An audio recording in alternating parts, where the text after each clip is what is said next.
प्रेम या मालिकेच्या पुढील काही येणाऱ्या भागांचे अपडेट जाणून घेऊया आपल्या आजच्या या व्हिडिओमध्ये। तर आता आपण इथे पाहतोच आहोत की सध्या आता पार्थ, काव्या, जीवा, नंदिनी यांच्या लग्नाचा मुहूर्त काढला जाणार आहे गुरुजी आल्यानंतर। आणि आता सगळ्यांसाठी रम्या स्वयंपाक बनवणार आहे व स्वतःला चांगला धडा शिकवणार आहे। दुसऱ्या बाजूला आता गुरुजी आता पार्थ, काव्य, जीवा, नंदिनीला यांना एक क्लू देणार आहेत, आशीर्वाद देणार आहेत। आता नेमकं काय काय सगळं घडतं हे बघूया या व्हिडिओमध्ये। आता साठे गुरुजी आलेले असतात। साठे गुरुजींना बघून मालिनी खुशही होते आणि तिला टेन्शनही येतं। मालिनी म्हणते, गुरुजी तुम्ही असे अचानक? गुरुजी म्हणतात, का यायला नको होतं का? मालिनी, अगं आजपर्यंत जेव्हा जेव्हा तुझ्या घरात काहीही शुभकार्य घडलेलं आहे त्या प्रत्येक वेळी, प्रत्येक मंगल प्रसंगी मी तुझ्या घरी आलेलोच आहे। काही अडचणी असतील तर त्यावेळीही मी येऊन तुला आधीच सावध केलेलं आहे। मग आज मला वाटलं या मंगल प्रसंगी घरी यावं असं तुझ्या। मालिनी म्हणते, गुरुजी अहो तुम्ही आलात हे उत्तमच केलं। कुठल्याही प्रसंगात तुमचं ह्या घरी स्वागतच होईल याची मी तुम्हाला पूर्ण शाश्वती देते। आनंदाच्या प्रसंगी तुम्ही आलात याचं मला कौतुकच आहे। अहो पण तुम्ही घरी आलात म्हणजे काही ना काहीतरी संदेश तुम्ही देताच। म्हणून फक्त माझ्या मनात विचार आला की या मंगल प्रसंगात काही विघ्न तर घडणार नसेल ना, म्हणून तुम्ही सावध करायला तर आला नसाल ना, बाकी काही नाही हो। या ना बसा। गुरुजी म्हणतात की अगदी बरोबर मनात विचार आला आहे तुझ्या। नाही म्हणजे मी सावध करायला आलो आहे एवढं मात्र नक्की। घरात लग्न कार्य म्हणजे शुभ शकुनाचं सगळं सुरू आहे, पण या सगळ्यामध्ये एक गोष्ट तुम्ही कुणीही विसरू नका, ती म्हणजे जुनी कोडी पुसली जात नाही, जुन्या गाठी सोडवता येत नाही, जुने पुरावे, जुने हेवेदावे अजूनही बाकी आहेत। त्यामुळे अजूनही संकट टळलेलं नाही आहे, सांभाळून राहा। त्याबरोबर आता कोणाला काहीच कळत नसतं। गुरुजी म्हणतात, सांगणं माझं कर्तव्य होतं, शोधून काढणं किंवा जपणं तुमचं काम आहे, आता ते तुम्ही करा। त्याबरोबर लगेचच रम्या म्हणते, अरे साठे गुरुजी तुम्ही?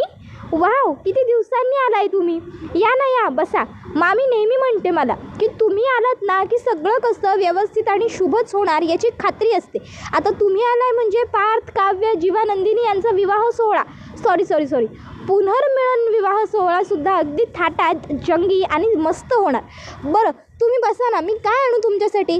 चहा, कॉफी, दूध? त्याबरोबर गुरुजी म्हणतात, तू माझ्यासाठी? त्यावर रम्या म्हणते, मी एक काम करते, मस्त गरम गरम तुमच्यासाठी आलं घातलेला जास्त दुधाचा चहा बनवून आणते। आणि तुमच्यासाठी खायला काय करू गुरुजी? एकदा मला मामी म्हणाली होती की तुम्हाला प्रसादाचा शिरा खूप आवडतो, मी एक काम करते, तुमच्यासाठी खास मस्त जास्त तूप घालून खमंग तुपातला शिरा बनवून घेऊन येते, अगदी प्रसादाच्या नैवेद्यासाठी बनवतात ना तसाच। आणि मग रम्या स्वयंपाकघरात जाते, पटकन गुरुजींसाठी प्रसादाचा शिरा करते, चहा करते आणि लगेचच गुरुजींसाठी ते सगळं घेऊन येते आणि गुरुजींना देते। तर इकडे आता मालिनी गुरुजींना म्हणत असते, गुरुजी आता तुम्ही आलाच आहात तर लग्नाचं मुहूर्तसुद्धा तुम्ही स्वतःच काढले तर बरं होईल। गुरुजी म्हणतात, हो ते कार्य करायचंच आहे हे मला ठाऊक होतं, म्हणून मी आधीच लग्नाचा मुहूर्त काढण्याच्या तयारीतच आलो आहे। मला ह्या चौघांच्या पत्रिका मिळतील का? त्यावर मग मालिनी चौघांच्याही पत्रिका गुरुजींना देते। गुरुजी त्या पत्रिका बघतात आणि म्हणतात, वा वा वा, ग्रहदशा अगदी उत्तम आहे। त्यावर हे ऐकून मालिनी म्हणते, गुरुजी जर सगळं व्यवस्थित आहे तर मग लग्नाचा मुहूर्त कधीपर्यंतचा धरता येईल? गुरुजी म्हणतात, पुढच्या 15 दिवसांनी उत्तम मुहूर्त आहे। मालिनी म्हणते, काय पुढच्या 15 दिवसात? नाही म्हणजे काही हरकत नाही आहे तशी या मुहूर्ताला, पण मुहूर्त खूप जास्त जवळचा आहे असं नाही वाटत का गुरुजी? गुरुजी म्हणतात, नाही मुहूर्त जवळचा आहे मालिनी हे मला मान्य आहे, पण हा मुहूर्त खूप शुभ आहे या चौघांसाठी। या मुहूर्तावरती यांचे सर्व ग्रह अगदी एका रांगेत असणार आहेत। सर्व ग्रह एका रांगेत असताना विवाह सोहळा किंवा आयुष्यातलं एखादं शुभ कार्य पार पडणं ही खरोखर खूपच जास्त शुभ गोष्ट मानली जाते। यांचा राहू, केतू, मंगल हे सगळं त्या दिवसाला बरोबर एका रांगेत असेल आणि यांचा वक्र आणि शनी यांची चौघांवरही खास कृपा असेल। मी असं पहिल्यांदाच बघतोय की 4 मुलांच्या पत्रिकेमध्ये एक योग एकाच वेळी आलाय। त्यामुळे म्हणतोय लग्नाचा मुहूर्त हाच पकडा. त्यावर लगेचच पार्थ म्हणतो, हो मलासुद्धा गुरुजींचं म्हणणं पटतंय आणि 15 दिवस खूप झाले की आपल्याला. पण आई तू काही काळजी करू नको, 15 दिवसात लग्नाची सर्व तयारी व्यवस्थित होईल. काव्या, जीवा, नंदिनी तुम्हाला काय वाटतं, आपण हाच मुहूर्त पकडायला हवा की नाही? नाही म्हणजे लवकर लग्न होईल. त्यावर लगेचच आता जीवासुद्धा म्हणतो, हो हो हो मलासुद्धा पार्थ दादाचं म्हणणं पटतंय, आपण हाच मुहूर्त पकडला पाहिजे. त्यावर मग शारदा म्हणते, बापरे याला असं म्हणायचं की घरच्यांपेक्षा जास्त घाई मुलांनाच झाली आहे लग्नाची. नाही नाही, मुहूर्त छानच आहे गुरुजी एवढं म्हणतायत तर, पण मला काय वाटतं आपल्या घरातली 2-2 लग्न आपण करायला काढली आहेत. आनंदाचा सोहळा आहे, आमच्या 2 मुलींची लग्न करायची आहेत, थोरलीचं धाकलीचं सोबत करायचं आहे. मग आम्हाला तयारी करण्यासाठी, त्यांचे लाड, त्यांचं कोड कौतुक करण्यासाठी वेळ मिळायला हवा की नाही? आम्हाला सगळं अगदी कसं सादर संगीत आणि छान करायचं आहे, त्यांना अगदी त्यांच्या आवडीप्रमाणे प्रत्येक गोष्ट करायची आहे. त्यावर लगेचच धनंजयसुद्धा म्हणतो, हो ना, अगदी दागिने बनवायला टाकले तरीसुद्धा 15 दिवसात दागिनेही बनवून मिळत नाही एवढ्या शॉर्ट नोटीसवर. त्यावर विक्रम म्हणतो, हो मलासुद्धा पटतंय गुरुजी, मी काय म्हणतो, नाही म्हणजे 15 दिवसानंतरचा तुम्ही जो मुहूर्त म्हणताय तो ठीकच आहे, पण आणखीन एखादा मुहूर्त सापडतोय का तुम्ही बघा. जर आणखीन एखादा चांगला किंवा बरा मुहूर्त सापडत असेल तर मग आपण तो मुहूर्त पकडला असता, कारण अजून लग्नाची सगळीच्या सगळी तयारी बाकी आहे. आणि घोड्यानो, तुम्हाला वाटतं तेवढं लग्न करणं सोपं नसतं. लग्न करायचं म्हटलं ना की लग्न म्हणतं करून बघ आणि घर म्हणतं बांधून बघ. जीवा म्हणतो, काय लॉजिक आहे बाबा? त्यावर बाबा म्हणतात, अरे म्हणजे कितीही काहीही केलं ना तरी लग्नात ते कमीच पडतं. जीवा म्हणतो, डोंट वरी बाबा, तुम्ही काही लोडच घेऊ नका आमच्या दोघांच्याही लग्नाचा, या लग्नाची सगळी जबाबदारी तुमच्या या धाकट्या पुत्राने घेतली आहे. त्यावर जीवाला लगेचच हातात हात देऊन पार्थ म्हणतो, आणि थोरल्या पुत्राने सुद्धा, बाबा डोंट वरी, आम्ही दोघं भाऊ मिळून सगळी तयारी अगदी व्यवस्थित करू. आम्ही कॅटरेसवाला, डेकोरेशनवाला, ज्वेलर्स, कपडेवाला, साडीवाला, सगळ्यांची आम्ही आधीच कॉन्टॅक्ट करू. सगळ्यांना सांगू की लवकर लवकर तयारी करायची आहे, त्यामुळे आम्हाला सर्व गोष्टी वेळेवर हव्यात. आणि पत्रिकावाल्याचं सुद्धा आम्ही काय करायचं ते बघून घेऊ. मालिनी म्हणतात, बाप रे, मी काय म्हणते, नाही म्हणजे मुलांनी एवढा गुडघ्याला बाशिंग बांधलेलंच आहे तर आपण कशाला ना उगाच खोडा घालायचा. आणि तसंही गुरुजींनी सांगितल्याप्रमाणे खरंच मुहूर्तसुद्धा चांगला आहे. चौघांच्याही पत्रिकेत एकच योग एकाच वेळी येणं म्हणजे ही खूप वेगळी गोष्ट घडली आहे. तर आपण या सगळ्याला विरोध करण्यापेक्षा जर जोमाने तयारीला लागलो ना तर माझी पूर्ण खात्री आहे तयारी होईल. आणि त्याशिवाय आपण खूप लोक आहेत की तयारी करायला. रम्या लगेचच म्हणते, नाही म्हणजे माफ करा मी मध्येच बोलते, पण मला काय वाटतं माहिती आहे का, तयारीचं काय एवढं, तयारी होईल, मी आहे ना, मी सगळं मॅनेज करेन, तुम्ही काही काळजीच करू नका. फक्त डेकोरेशनवाला कोण आहे त्यांचा कॉन्टॅक्ट मला द्या, त्याच्याकडनं डेकोरेशन कसं करून घ्यायचं, काय करायचं, त्या सर्व गोष्टी मी व्यवस्थित मॅनेज करेन. त्याबरोबर लगेचच आता गुरुजी म्हणतात, चला तर मग मी असा विचार करतो 15 दिवसानंतरचा मी जो मुहूर्त सांगितला आहे तो तुम्हाला पटला आहे आणि तुम्ही तो मुहूर्त नक्की करताय काय, बरोबर ना? त्यावर सगळेजण होकार देतात. गुरुजी म्हणतात, कोणीही कसलीही काळजी करू नका, सर्व कार्य अगदी व्यवस्थित पार पडणार आहे. त्याबरोबर रम्या म्हणते, बरं गुरुजी तुम्ही शिरा खा ना. गुरुजी म्हणतात, नाही नको, बास मला, आता मी निघतो, माझं कार्य पूर्ण झालं. रम्या म्हणते, बरं गुरुजी मग मी तुम्हाला सोडायला येते, नमस्कार करते. रम्या गुरुजीला नमस्कार करते. सगळं तुझ्या मनाप्रमाणे घडो असा आशीर्वाद गुरुजी रम्याला देतात आणि मग म्हणतात, निघतो मी. रम्या म्हणते, मी येते. गुरुजी म्हणतात, नाही थांब, काव्या बाळा येतेस का गं जरा मला बाहेरपर्यंत सोडायला? त्यावर लगेचच काव्या म्हणते, हो गुरुजी येते ना. आता गुरुजींनी काव्याला असं त्यांच्याबरोबर बोलवल्यामुळे काव्याला जरा टेन्शनच येतं, कारण नेहमी गुरुजी तिला जेव्हा बोलवतात तेव्हा ते काही ना काहीतरी तिला सांगतातच. त्याबरोबर आता इकडे मालिनी काकू ह्यांनासुद्धा टेन्शन येतं की गुरुजींनी बरोबर फक्त काव्यालाच का बोलवलं असेल, गुरुजींना काव्याला काही सांगायचं वगैरे असेल का? तर इकडे गुरुजी हे काव्याला म्हणत असतात, काव्या तुझं लग्न आणि पार्थचं लग्न अगदी व्यवस्थित निर्विघ्नपणे पार पडू शकतं, पण त्यासाठी तुला लग्नाच्या दिवशी विशेष खास काळजी घ्यावी लागेल. डोळे कान सगळं उघडं ठेवावं लागेल, आंधळ्यापणी कोणावरही विश्वास ठेवायचा नाही. तुला आणि पार्थला सहज पद्धतीने बोलल्यापर्यंत पोहोचता येणार नाही. अडचणी येतील, अडथळे येतील, पण त्या सगळ्यातून मात करून तुम्हाला दोघांना पुढे जावं लागेल. त्यावर काव्य म्हणते, म्हणजे गुरुजी तुम्हाला काय म्हणायचं आहे, आतासुद्धा आमच्या पुनर्मिलन सोहळ्यात काहीतरी अडथळे येतीलच का? गुरुजी म्हणतात, हो अडचणी येतील, अडथळे येतील, पण ते तुला दूर करावे लागतील. त्यावर काव्या म्हणते, कोण करणार आहे हे सगळं? रम्या. त्यावर मग गुरुजी म्हणतात, हे बघ, संदेश देणं, दिशा दाखवणं माझं कर्तव्य आहे. मी काय बोलतोय याचा संदर्भासहित अर्थ लावणं आणि योग्य त्या गोष्टींवरती लक्ष देणं हे तुमचं काम आहे. मी मार्ग दाखवण्याचं काम केलं आहे, आता पुढचं काम तुझं आहे. तुला व्यवस्थित काळजी घ्यायची आहे, तुला लक्ष द्यायचं आहे. जर लग्नाच्या दिवशी तू व्यवस्थित काळजी घेतलीस, सर्व सांभाळून घेतलंस, तर सगळं काही व्यवस्थित होऊ शकतं. त्यावर हे ऐकून लगेचच काव्य गुरुजींना म्हणते, गुरुजी, तुम्ही सांगितल्याप्रमाणे मी नक्की सगळ्या गोष्टींची काळजी घेईन आणि सगळं सांभाळूनसुद्धा घेईन. त्यानंतर गुरुजींचा आशीर्वाद रम्या काव्य घेते आणि गुरुजी तिकडनं निघून जातात. आता गुरुजी हे तिकडनं निघून गेल्यावर इकडे काव्याला मात्र आता काळजी वाटत असते. काव्य विचार करते, गुरुजी असं का म्हणाले असतील? नक्की आमच्या लग्नात काय अडथळा येणार असेल? आणि मग काव्य आता बाहेरच हात जोडते आणि देवाकडे प्रार्थना करते, देवा, जे काही विघ्न येणार असेल, जे काही अरिष्ट येणार असेल, ते तिथेच दारवाज्यातच थांबवून ठेव आणि माझं आणि पार्थचं लग्न अगदी थाटामाटात आणि व्यवस्थित पार पडू दे. मी आणि पार्थ दोघांनी आनंदाने लग्न सोहळ्यात बांधलं जाऊ देत.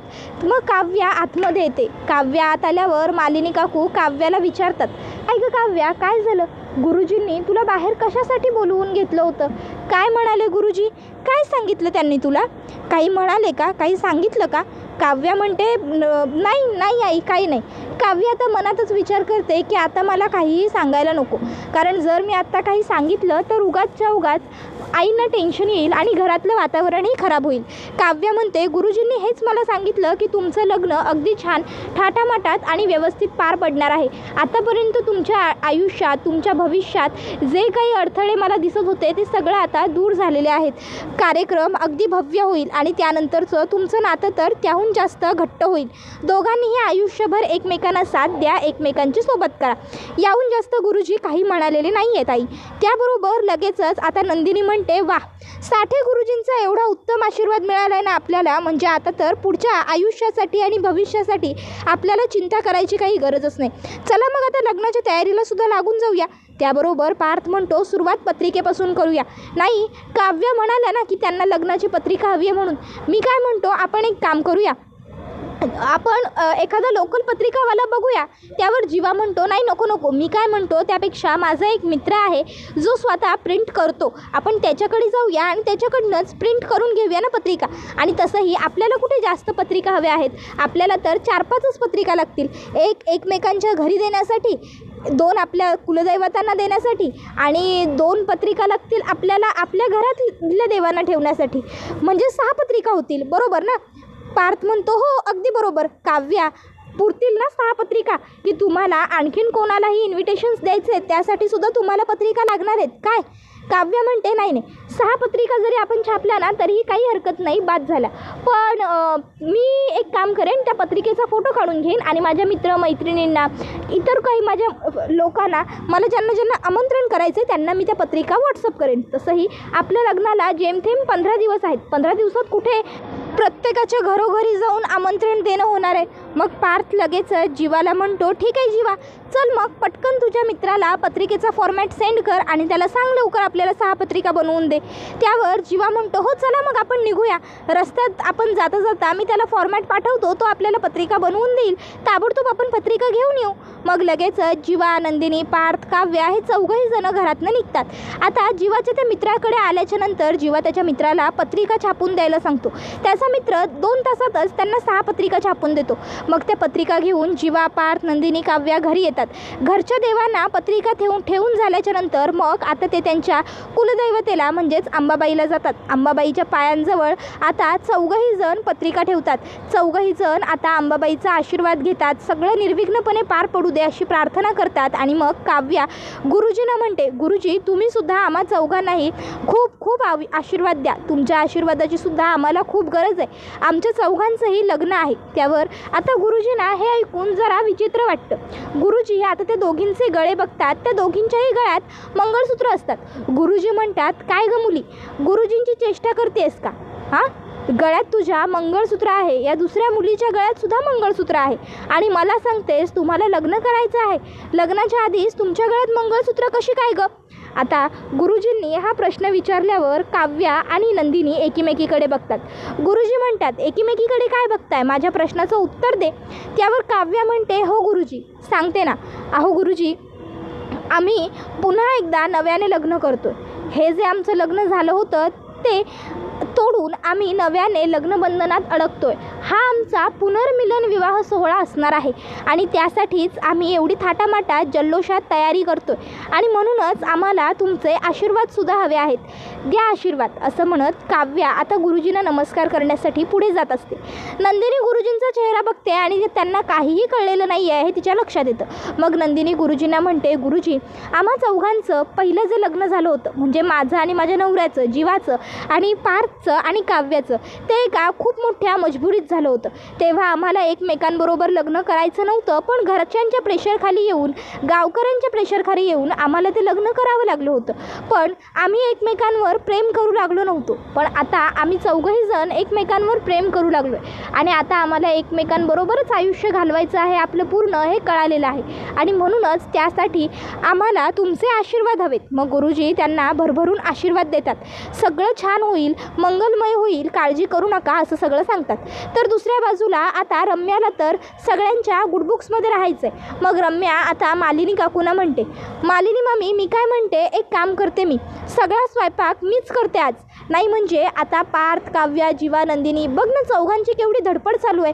आता बिचारे पहिले तर ते जीवाच्या मित्राकडे त्या पत्रिका प्रिंट करायला गेले, त्या पत्रिका प्रिंट करून नाही घेऊन आले, घरच्या देवीला नाही ठेवले, घरच्या देवांना नाही ठेवले, तर ताबडतोब आपल्या कुलदैवतेला अंबाबाईला गेले. आता तिकडनं पत्रिका ठेवून सुद्धा ते लोक दमूनच येतील. अशा दमून आल्याच्या नंतर छान असा आवडीचा आपल्या बेस्ट मेन्यू असला की जेवायला सुद्धा कशी मजा येते. मी ना त्या चौघांच्या आवडीचा मस्त काहीतरी बेत बनवते, काय म्हणतेस? त्यावर मालिनी काकू रम्याच्या डोक्यावर हात ठेवतात आणि पाठीवर हात फिरवत म्हणतात, रम्या तू एवढं सगळं जर मनापासून करत असशील ना, तर तुला जे जे वाटेल ना ते सगळं तू कर, काही हरकत नाही आहे माझी. त्याबरोबर रम्या म्हणते, चालेल मामी, मी घेते लगेच स्वयंपाक बनवायला. रम्या आता गरम गरम आलू मटारची भाजी, पुरी, चपात्या, कोशिंबीर, गरम गरम डाळ, भात, त्याला मस्तपैकी साजूक तुपाची धार वगैरे, कोशिंबीर, असं सगळा स्वयंपाक तयार करते. गोडासाठी आता ती खीर करत असते. इतक्यात वसुहत्या तिकडे येते. वसुहत्या म्हणते, रम्या तुझं हे सगळं काय सुरू आहे? रम्या म्हणते, आई खरंच वयाबरोबर तुझे डोळेही कमकुवत झालेत, कमजोर झालेत असं मला दिसतंय. वसुहत्या म्हणते, रम्या काय बोलतेस तू, हे तुला कळतंय का? तुझी आई आंधळी झाली असं म्हणणं आहे का तुझं? त्यावर रम्या म्हणते, हो आई, अगं तुला दिसतंय मी स्वयंपाक बनवते, छान इथे एवढा मस्त मी बेत टाकला आहे, मस्त आलू मटारची भाजी बनवली आहे, पुलाव बनवते आहे, पोळ्या केल्या आहेत, पुऱ्या बनवल्या आहेत, कोशिंबीर बनवली आहे गाजर बिटाची, आणि तरीही तू मला विचारतेस की मी काय करते म्हणून. मग आश्चर्य नाही आहे का? त्याबरोबर वसुहत्या म्हणते, हे सगळं तू का करतेस रम्या? त्यावर रम्या म्हणते, आई काय गं तुझं, हो बाजूला, मला काम करू देत. वसुहत्या म्हणते, रम्या हे माझ्या प्रश्नाचं उत्तर नाही आहे, काय सुरू आहे नक्की तुझ्या डोक्यात, का करतेस तू हे सगळं? रम्या तू हे जे काही विचित्र वागतेस ना ते सगळं मला बिलकुलच पटत नाही आहे. अगं पार्थवर प्रेम होतं तुझं, पार्थला मिळवायचं होतं तुला, आणि ते सगळं विसरून, ते सगळं सोडून तू आता यांच्यासाठी हा कसला खटाटोप करत बसलीस? रम्या या सगळ्याने त्रास होईल तुला, कळत नाही आहे का? तू ऑफिसला जात जा बरं. रम्या म्हणते, आई गप्प बसा. आणि आता वसुहत्या म्हणते, रम्या तू. त्यावर रम्या आता वसुहत्यावरती तिथे असलेला चाकू उगारते. वसुहत्या म्हणते, रम्या अगं तू चाकू खाली ठेव पहिला, काय चाललंय तुझं, किती विचित्र वागतेस तू, स्वतःच्याच आईवरती कोणी असं चाकू उगारतं का? आणि मी जे काही बोलते ते तुझ्या भल्यासाठीच बोलते ना रम्या. अगं पार्थ आणि काव्याचं लग्न झाल्यानंतर त्यांना सुखाने संसार करताना तू बघू शकणार आहेस का? बघू शकणार आहेस का तू त्यांचं प्रेम? मग रम्या आता वसुहत्याच्या जवळ आणखीन चाकू घेऊन जाते आणि म्हणते, गप गप, एकदम गप, तोंडातनं एक शब्दही काढायचा नाही आणि काहीच बोलायचं नाही. मला जे काही करायचं आहे ना ते मी माझं बघून घेईन, समजलं? आणि आता तू अभद्र अशुभ काहीही बोलायचं नाही. आता रम्याने हा असा चाकू उगारल्यानंतर मग मात्र वसुहत्या चांगलीच घाबरलेली असते, चांगलीच तिला भीती वाटलेली असते. बापरे, रम्या आता काय करेल आणि काय नाही असा वसुहत्याला नेम उरलेला नसतो. वसुहत्या म्हणते, रम्या रम्या शांत हो, रम्या शांत हो. रम्या म्हणते, पुन्हा मध्ये मध्ये मध्ये मध्ये करू नकोस तू माझ्या, त्याबरोबर आता हा व्हिडिओ इथेच संपतो. व्हिडिओ आवडला असेल तर व्हिडिओला लाईक करा, चॅनलवर नवीन असाल तर चॅनलला सबस्क्राईब करा आणि बेल आयकॉन आठवणीने प्रेस करा, जेणेकरून तुम्हाला पुढच्या प्रत्येक व्हिडिओचं नोटिफिकेशन मिळत जाईल आणि सर्व व्हिडिओंचा आनंद हा अगदी उत्तम पद्धतीने घेता येईल. चला तर मग प्रेक्षकांनो, आजच्या पुरतं इथेच थांबूया. पुढचा व्हिडिओ येईपर्यंत या व्हिडिओचा छान पद्धतीने आनंद घेत राहा. लग्नानंतर होईलच प्रेम ही मालिका तुम्हाला कशी वाटते हे आम्हाला कमेंटमध्ये सांगायला विसरू नका. टाटा, बाय बाय, धन्यवाद.